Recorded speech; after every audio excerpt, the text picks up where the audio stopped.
Good morning, Internet. I'm a liar. That's right, you caught me. I said once a week, and I lied. I said I'd show you my apartment, and I lied again. It is a horrid mess. The worst mess. It's like God, after building the universe, found a whole bunch of extra pieces. Isn't that always how it works? You always find extra pieces after you're done building something. He said, well, what am I gonna do with all this useless junk? And threw it into my apartment. That's it. It's all my problem now. So instead of showing you around my apartment, which I'll do later, I mean, it'll happen eventually, I'm sure, I'm going to do something completely original that's never been before done on YouTube. I'm going to talk about a completely common and cliché argument that has no right or wrong answer and is based solely on preference. That's right, we're talking about cats versus dogs.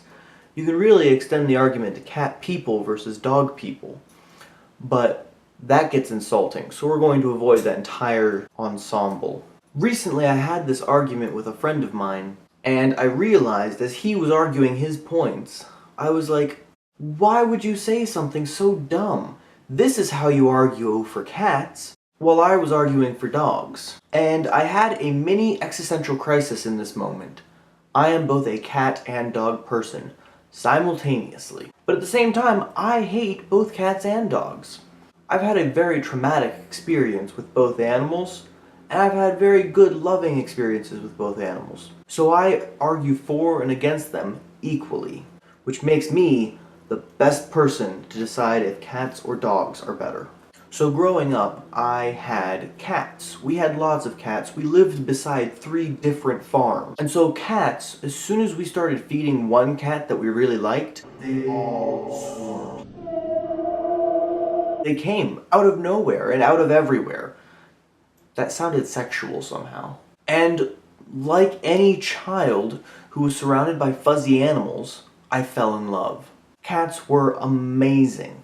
They were fun to play with. There were so many of them, so when one had mood swings and didn't want to play with you, I could always just play with another one. It was great. But when you have lots of cats, when people drive 70 miles an hour down a road, fairly close to where you keep your cats, they tend to die in bloody, violent, horrific, graphic ways. Splat. Splat. Splat. Side of a truck, a car, heck, a bicyclist would kick it. One of my friend's fathers ran over a cat on the way to school. I saw the dead cat in the ditch.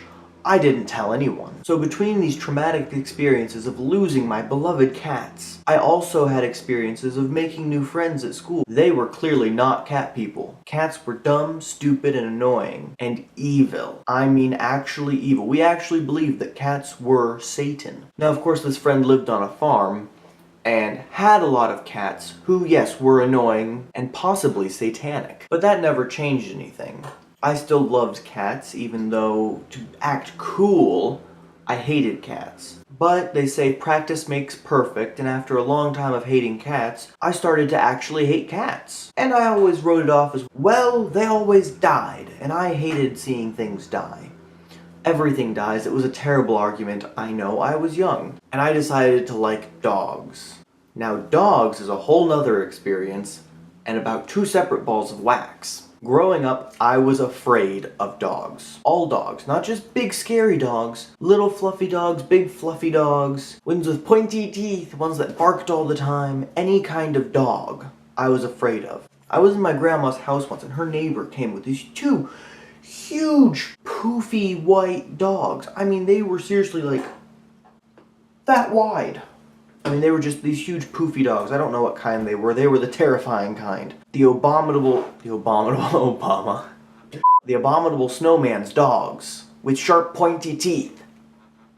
And it was terrifying because at that point I was still very afraid of dogs. I climbed up on top of the kitchen table and hid, hoping that the dogs would go away. And after my grandma's neighbor had, done some talking and hung out a little bit, they did leave. And then I got off the table. I don't remember ever having a traumatic experience with dogs. I was never bitten or attacked or anything. They were just scary as hell. Literally, hell. Like the idea of hell was more pleasant than dogs. Either way, dogs were bad and scary and evil and cats were awesome. But at this changing point in my life where I decided, oh, cats aren't cool, dogs are cool, I suddenly loved dogs. I was obsessed with getting a puppy, much to my parents' dismay. So the day finally came that I got dogs. It was exciting and fun, and they were adorable, and we played with them all the time and ran them around. I was still pretty young, so I had a lot of energy, like the dogs. And as time has gone by, I still have those 2 dogs, although they're getting up in age, and I'm sure they're going to die soon, which does make me very, very sad. But they're also kind of annoying now, because having to take care of them, they don't play as much. I'm not as playful as I used to be. I'm kind of lazy now. Shh, don't tell anyone. Everyone thinks I'm productive and stuff. So the question still remains, which is better, cats or dogs? I have a lot of experience, but no solid thesis. So how do we know which one's better? Only the great and powerful Google can tell us. Are cats or dogs better? Google. We're Googling on my tablet. Yahoo Answers. What makes a better companion, cats or dogs? I'm sure this will clear up all of our questions. Here's the best answer on Yahoo Answers. Cats, because for me they really respond to how I feel. If I am sad, they understand and cuddle up with me, while, in my opinion, dogs just walk around doing the same thing as always.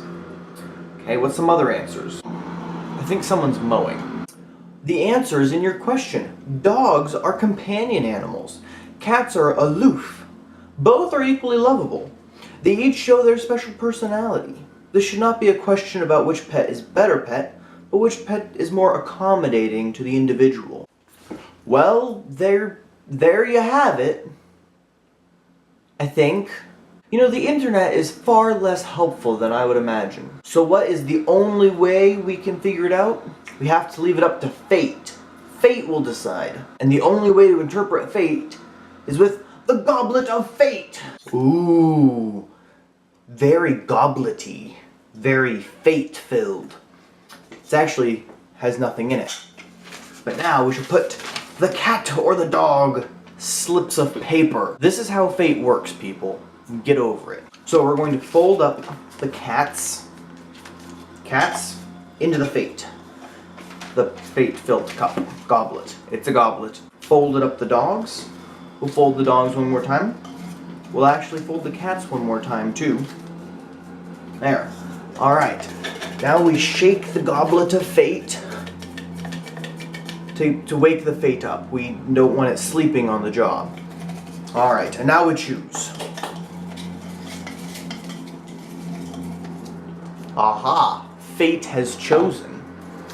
And fate has chosen cats! See, look. Cats. Ta-da! Cats are obviously the better animal. I mean, that's just it. It has been decided. I guess that is the entire internet settled. It's cats. Good job. I'm really proud of you guys. Y'all worked really hard. Y'all? Ugh. You all worked really hard, and I'm just impressed with how well you worked. Fate has decided that cats are better than dogs. And that's all I have for you guys. So, until next week, or however long it takes me to clean the apartment, remember to subscribe and like the video with a thumb click on the thumb. And if you didn't enjoy it, then don't click that you enjoyed it. That would be lying. Lying is wrong. Make sure to follow my Twitter. The link will be in the description. I'm going to be a lot more active on that because Twitter is fun and stuff, because then you guys will know what I'm up to at all times, because that's what we all really want. Keep an eye out for the next video. It'll either be in a week, or in less than a week, or in more than a week. You never know. So keep a weather eye on the horizon and you'll see when the next video comes out. Until next time, have a great day, Internet, and I'll see you next week.